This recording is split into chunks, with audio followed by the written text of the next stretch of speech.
NJ Cody Ironworks. Let's talk about knives and knife geometry and what you use a knife for and why you might want to change up what you carry when you go out to the mountains or go to the hills or go out into the world.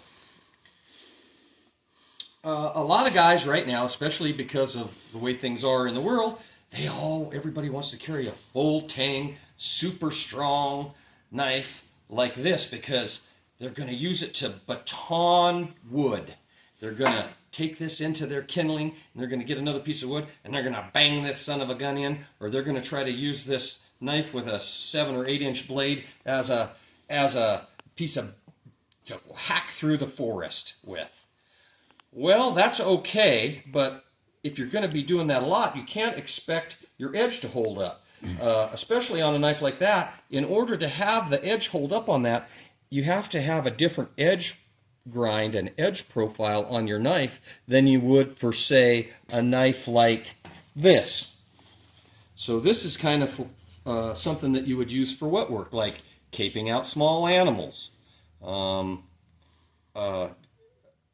cutting rabbits, doing fish, doing sewing, patching your blacksmith rifle, your black powder rifle. You do something like this. The edge profile on this knife is super narrow. Some people call it a Scandia grind or a Norwegian grind. You can get the blade much finer, farther back into the meat of the blade, and it allows this to stay much more razor sharp for much longer than a blade that you have to have a different kind of an angle on like this one. But don't believe me, here's the most ubiquitous knife that's carried all over the world, mostly in Europe, but also you can buy these for $10 at the hardware store. See how it's very thin? The spine of that blade is less than 1/8 of an inch, I would think. And see how the grind is on that? Now, you could baton with this if you had to, but why would you? Because since the beginning of time, since the Paleolithic era, men who lived in the woods carried a knife, even a stone one, and then they carried an axe, a stone one. Well, this is a much more useful tool for doing batoning and chopping and smashing nuts and doing all of that stuff.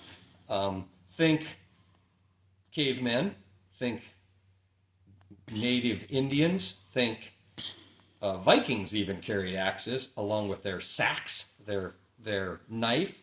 And of course, every mountain man in the whole wide world would never be caught without some kind of something other than his knife that he's carrying. So for me personally, I would rather have a smaller knife, something easier to use, something easier to sharpen, and a small hand axe like this or a tomahawk for doing the heavier work, slitting through the brisket on an elk, slitting through the brisket on a deer, doing that heavy joint removal stuff like on buffaloes. I'd much rather have something like this than using something like this. In a pinch, if you're only going to have one thing, I guess this works, but I would much rather carry this or this and this. Thanks, everybody.